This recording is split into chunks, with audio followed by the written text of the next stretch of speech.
Hello, everyone. I'm Jason Cohen, the author of An Introduction to the Art and Science of Chinese Tea Ceremony. Today, we're discussing Book 2, Chapter 3, Section 5, Republic of China Yixing History. Here to talk to me about this chapter is our editorial team, Patrick Penny. Yo. And Zongzun Li. Hey. Hello, Pat. Hello, Zongzun.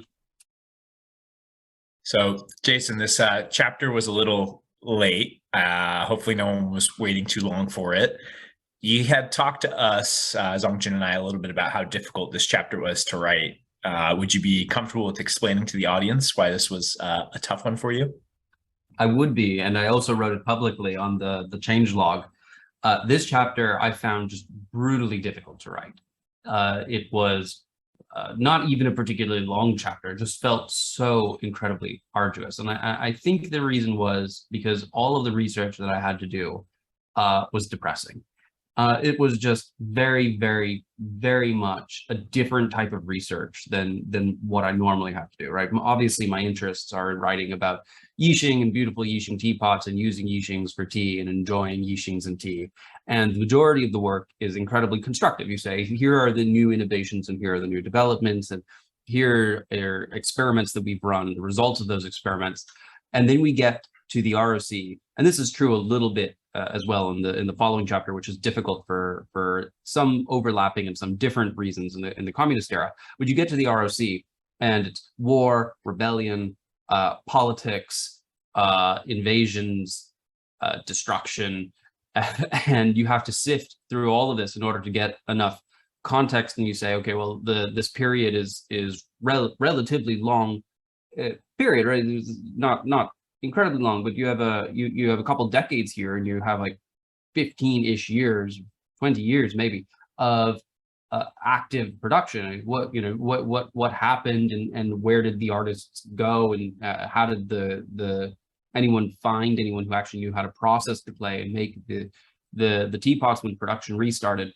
And so, I found myself maybe for the first time in these books actively avoiding the research. I prefer not to read more about the Japanese invasion and what they did and did not destroy in Jiangsu. So that's why the chapter was late. I was actively avoiding writing it because it was just so depressing at times to do the research. Makes a lot of sense. Super fun topic. Yeah. I think probably following up on a lot of artists of the time's their lives, right, as the decades moved on, probably also not super fun to follow, because I imagine a lot of them, even with their level of skill, right, there's probably a lot of starving artists that come out of this time period. Really need to pay a lot of respect to those artists who survive through all the turmoils and continue to, preserve all the practice and art and technique to this day. Certainly, it's unbelievable that Yixing is one of the arts that survived the ROC into the communist era. You think that there are so many different types of traditional Chinese arts that we no longer have active practicing masters for today, and tea and Yixing survived. When we think about collectors as a whole, what they did for us is they were able to hold on to, maintain, or pass off knowledge, right, and pieces, physical artifacts, so that they could survive to this day and that we could appreciate them, right? So when we discussed, collectors' contributions before, is we can still see many of the pieces from earlier time periods just by going to a museum now. They survived all of this turmoil. My first question: the Republic of China had few productive years for Yixing, and was yet a period of high innovation. What were those setbacks and innovations? I mean, I might let Zongzun speak a little bit more to the setbacks, because I think his Chinese history is much better than mine. But when I think about them quickly, I know we have, late Qing, right? Things like Opium Wars, Taiping Rebellion, the ROC, government, there's revolution, right? So I think between a lot of wars and revolutions, it makes things difficult. And later in the ROC, we've got a civil war and World War II. So a lot going on to make, I think, production of an art form difficult. Anything you'd add to that, Zongzun? Mostly it's the wars and large societal changes in terms of political systems and, switch of governments from governments to governments, and also the Japanese invasion into China during World War II. All of these will have a very severe impact to making of Yixings, because which requires a stable supply chain of earths and also stable supply chain of manpower, talent that goes into the Yixing making industry. On the innovation side, I think speaking to what Zongzun was just talking about, when you are actively involved in things like overthrowing governments and wars, civil wars, there's probably not a lot of demand for teapots. Art forms as a whole, in general, art, right? Demand probably goes down a little bit during periods of, necessity. So I would say that, while likely demand across the board probably decreases, you do see still those with money and who are in relative safety looking for ways to probably, spend their money and exercise their social power. And so we do see forgeries, right, of kind of these previous masterpieces as a big focus of ROC Yixing teapot development. And so you have entire kind of industry that kind of springs up around these forgeries. And as you go on to write in so many words in the book, it's kind of the forgeries of these Yixing, which of these master class and masterpiece era Yixing that continue the improvement and innovation of Yixing as a trade as a whole during the ROC, where very little other development in Yixing is going on. Yeah, so there's another setback that people frequently mention. It's also being mentioned in the book, is that the collapse of patronage system. Like fewer and fewer rich patrons will start to commission their own teapots, and it's all slowly switching to a what we call a shop or home-based system, which teapots are massively produced, and some of the higher quality teapots were also produced, but it was mainly commissioned or made by all these shops and homes. We've touched on two important topics there. We touched on the decline of the literati, and we touched on the use of forgery, or the prevalence of forgery in the ROC.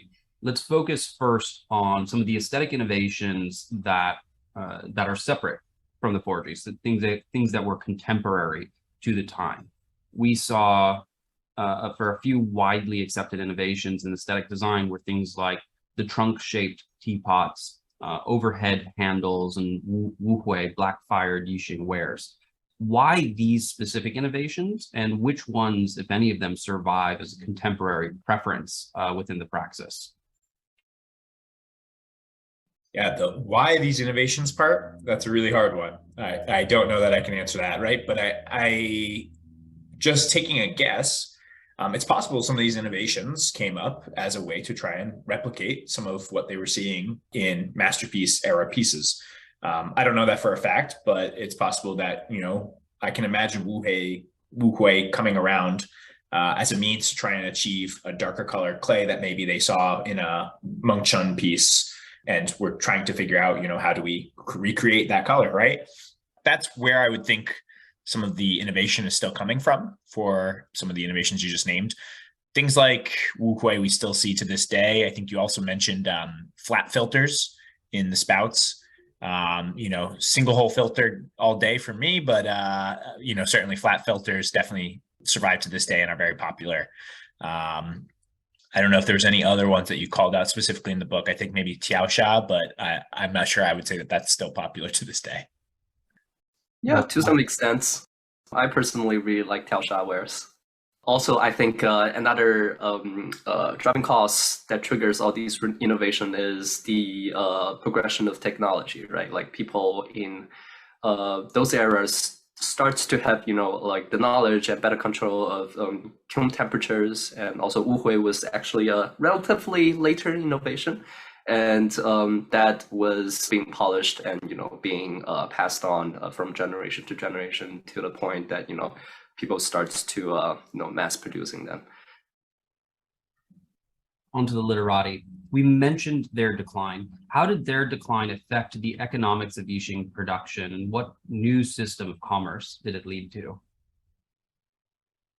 So the decline of literati, I would say, really kind of unleash kind of like a gateway for the general public to get access to tea wares at large quantity, right? Like the whole Yixing industry starts shifting from like individual commissioner to mass production, and it was at that day you start to see a lot of mass-produced forgeries for famous shape or famous antique wares, which I think still exist to this days.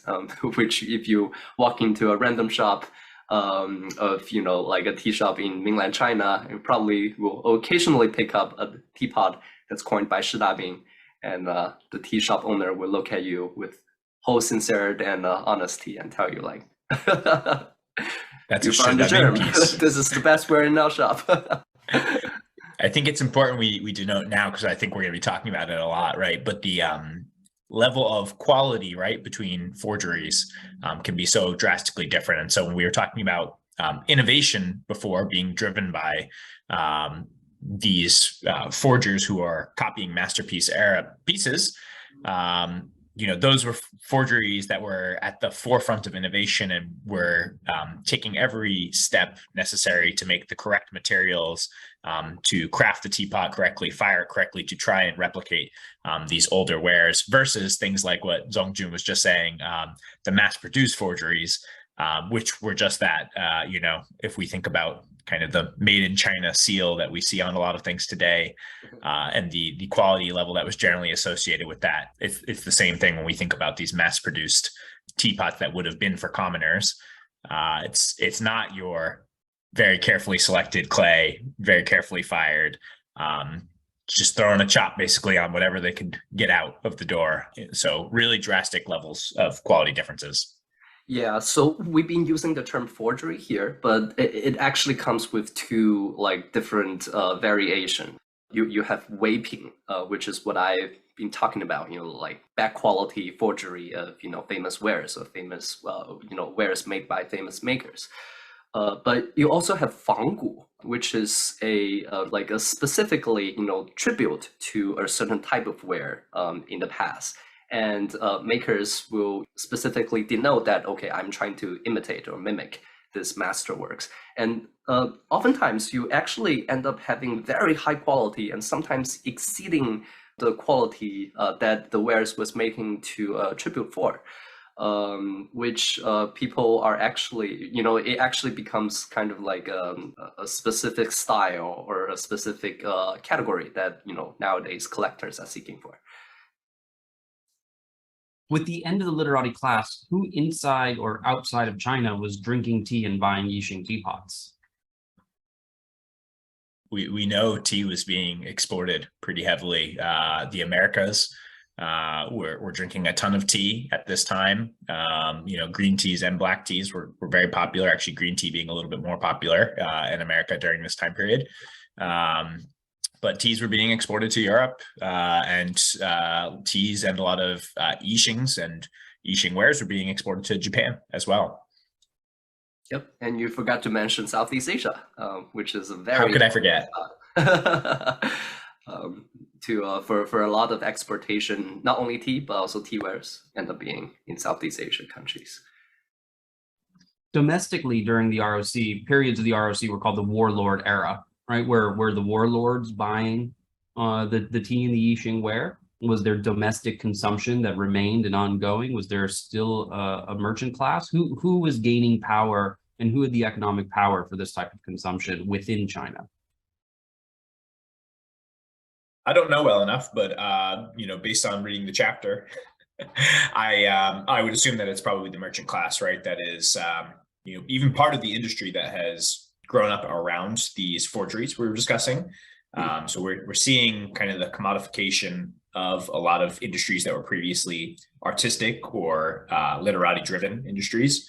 And so you see a whole new strata of wealth developing in the merchant class, and they got to show off what they got, right? So buying high quality artistic wares, drinking tea and probably indulging in the cultural arts, of older periods would showcase their social skills, right, and their social capital.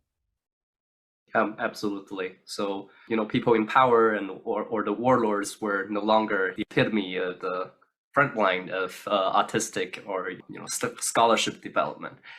Because at that time, these were not samurai. These were not well-cultivated gentlemen. Yeah, no, like frequently you can have generals like Xu Dachang being like born in a farmer family, but rise in power and start to, commanding armies. But they are not from, a scholarship background, and which frequently resort in not caring about, this field of art, and no longer being the driving force of development in art or art associated artifacts. What was the role of collectors and scholars of former literati in the development and the progression of the forgeries? I would assume they have a lot of reference pieces to lend, right? So if they are not the ones at the very least continuing to commission or work with artists to get these forgeries, replicated from the original pieces, at the very least, I would think they're a resource, right, to consult and provide not only material but knowledge, right, as a resource to these shops and hongs that would be working with artists or working on the replications of Yixing teapots from older eras. My last question. Not all of the copies of past masterworks were forgeries. Zongzun mentioned that many of these were offered as tributes, and many of them bore contemporary chops, so they weren't even attempting to deceive. What was the view of those wares, and how do we view those wares today? I think for the better, tribute works, the general view of those two wares are very positive. Like it was perceived as a continuation of techniques, or a revived restoration of old techniques or old designs of aesthetics. So Conggu or Fanggu has always been some sort of aesthetic value that people appreciate. That's not only in teapots, but also in like paintings, in chops, in seals, in a lot of traditional Chinese art forms that we've been seeing that trend. I think, how we look at it today, at this point, many of these ROC pieces, particularly if you think about kind of early mid ROC, that this is already in the category of antiques. So for us, now these are collector's pieces, obviously of varying levels of quality, but, the higher end pieces are things that you would feel very, very lucky to get your hands on, because they are made with extreme intention, right? With the highest level of innovation that was achievable at that time, and have already developed a pedigree for most of them to this point, and have a provenance, right, of not only age but the circumstances of the time period. So for us now, they are as were to the ROC craftsmen what the late Ming or Qing pieces would have been to them. That's what ROC is to us, separated by 60 to 100 years, depending on the time period.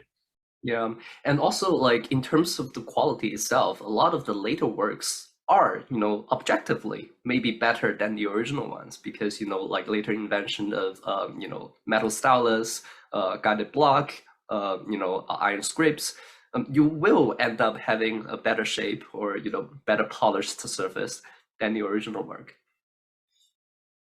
Actually, your mentions of inscriptions actually leads to another question.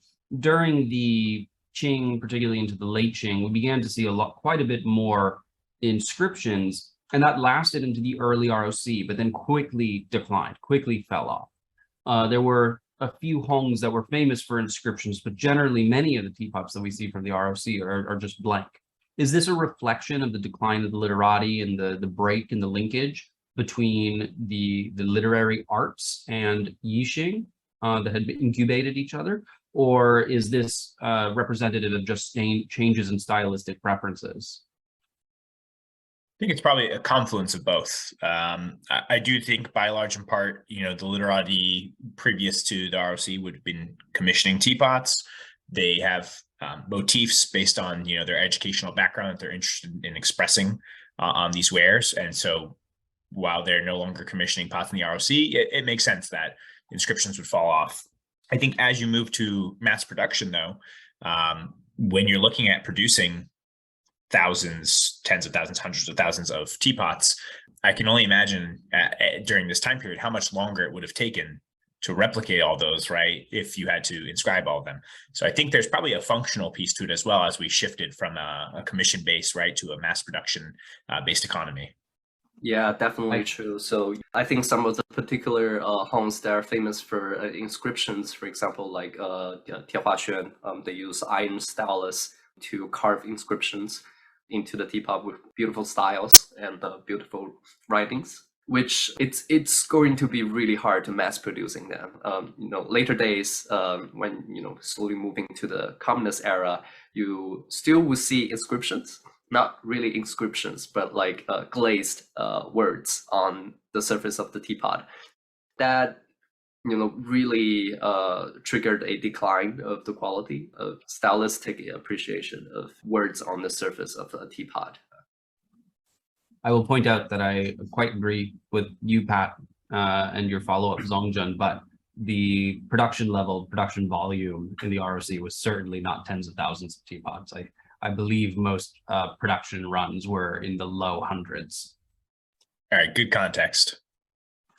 just in case anyone wonders. Millions of teapots. Why are there so few teapots left? Billions of teapots. Thank you, everyone, for joining us in this edition of TeaTechnique Editorial Conversations. Please join us again for our next conversation, Communist Era to Contemporary Period Yixing History.